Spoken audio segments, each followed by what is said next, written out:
What's up, everyone? It's Playstand, and today we are back with Modern Horizons 3 Collector Booster Box.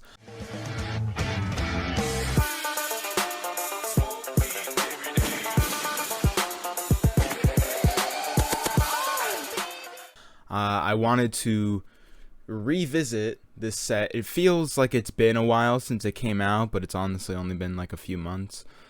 But I did want to kind of take a short look back and see how the set is holding up. So yeah, I got a collector booster box. We will kind of see. I do want to see how the set is holding up a few months later and how the prices are holding up, because now the stuff that's worth it and like good and playable is definitely is gonna have a high price point, high good value, but everything else pretty much isn't. And so I really did want to see how like the set overall is doing. And I had the boxes, and I have low impulse control, so yeah, I think taking a look back is cool. But at the same time, don't be like me. Don't buy this much sealed product, and if you do, you know, sit on it. Wait. Fell the profane.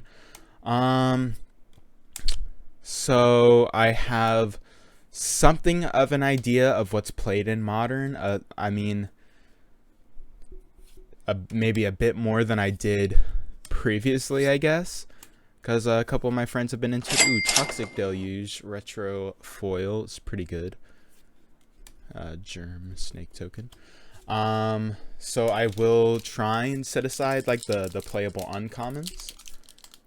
I know I don't think Fell the Profane in particular is one of those, but the MDFCs are, oh my god, are pretty much always at least somewhat popular or playable, so, you know. Anyway, yeah. I can't speak too much on how Modern has been doing, because I don't play it. But, I'm at least aware of it. Ooh, Snow-Covered Waste full art. That's pretty nice. Munitions Expert. It's a Modern Horizons 1 card. Shadow the Second Sun. I like card designs like that, but it's just not good. Fanatic Aronis is nice. So yeah, I think the point I'm trying to make is that Shadow of the Second Sun kind of sucks to pull as a mythic. I love janky card designs, but I'd like them to at least be, you know, not terrible. Anyway. Love the islands. Invert polarity, Aurora Shifter. I'm setting these aside because they're rares, but I know, like, from having looked up the prices of some of them, that, like, Aurora Shifter's like 10 cents. Flooded Strand, Borderless is great. Kudo, foil etch on the end. Eldrazi Spawn, I have been previously saving the Eldrazi Spawn tokens, but at this point I have, like, way too many. Anyway, pretty much all the Eldrazi have tanked. Which is, you know, kind of expected, I guess. On one hand, it kind of sucks, because, you know, you'd hope the Eldrazi Titans would have at least decent monetary value. Blood-soaked in. See, like, I would set this aside, but it's just not gonna be played in anything. Accursed. But yeah. The Eldrazi kind of need to be bombs to be playable and retain a decent price point. Solitude Retro. Necrobloom, full art foil, or borderless foil, that is. Yeah, so that kind of sucks, because that's one of like the main chases or hits for the set. And, you know, everyone loves the Titans. You'd want an Eldrazi Titan to be a good price point, but that's just how it goes, unfortunately.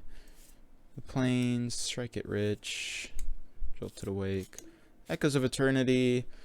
Great. Well, I don't know if I'd say great. It's a pretty good pull. It's a nice card for colorless, but I think it's only a few dollars at this point. Geode, I like this art, but it's from the Commander Precon, so price wise again. Archway, full art, another full art Flooded Strand. Ooh, and I want to be excited because it is a textured Fury, but I know the Fury is like the least expensive one because it got banned. I'll still get a sleeve for it, but because I got a textured Fury in another box and I know it's not worth a whole lot, I'm having a hard time getting excited. These packs are like super glued together. I like this rat token. It's very cute. Yeah, so that's... It's not that it's unfortunate, but you know, you get it. Writhing Chrysalis I know is played. My mic is a little too close to my mouth.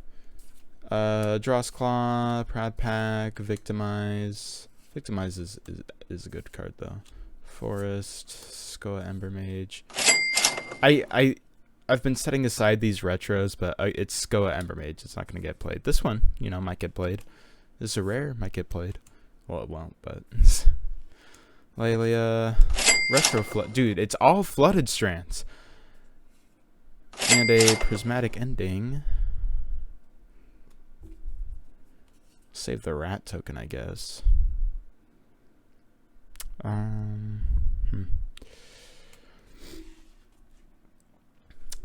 I really like the art on the Prismatic Ending, but I can't say I think it's really worth anything or even played in much. Restart required on my computer. Awesome. Cool, thanks. I'm not going to do that anytime soon. But I'm just going to set aside all these retros that really aren't worth... Well, I'm going to put them in the bulk pile because they're not worth setting aside. We're back at it. The Tamiyo emblem, as far as tokens go, I think that's one of the better ones. Most tokens struggle to like be worth anything, but it is at least playable. I want to point out that I keep talking about like the value of these cards. It's not because that's, you know, all I'm looking at or all I care about, but the main motivation for this video was to see how the set is doing monetarily like a few months after release. So that's why. Speaking of cards that are doing well, Tamiyo, or at least it was for a bit, so that is a good pull. I am happy with that. And then a retro foil flare and the matching emblem, so that's pretty cool. Yeah. So yeah, don't, if you're new to the channel or whatever, don't get the idea that I'm just like one of the finance people, because I don't like those people. I'm not one of those people. If you want to invest in something, there's better options, but yeah. No Elemental Blast, Nesting Grounds. Really, I should just be skipping to the back because you've seen all these cards. Pearl Medallion, nice. 6 Retro, nice, and a Sapphire Medallion. So opening the medallions, it kind of sucks that they've become so cheap, but at the same time, I remember when there was only like the handful of, so this was before Commander Masters and Modern Horizons 3, when there were only like 2 or 3 different printings, so they were like pretty expensive. So that it's good for the players, and you know, it doesn't feel as great to open them, but I overall it is obviously better if players can get their hands on these cards. Another medallion, speaking of. The Whale, Flare of Malice, and a Wheel of Potential. Let's see, we've got 3 packs left. So overall, this box is not looking like it was worth opening up. So regardless of what we get in the rest of these packs, I want to reiterate that this is because I have low impulse control and I just happen to have it. Regardless of if you want to invest or try and make money off of trading card games or specifically Magic, I would not say just opening sealed product is the way to do that. Kappa Cannoneer, Aslask, Kudo, Dress Down, on the end, Wooded Foothills. A nice Angel token, I'll set that aside. It is very nice, again, to see these cards becoming cheaper and much more accessible than they were.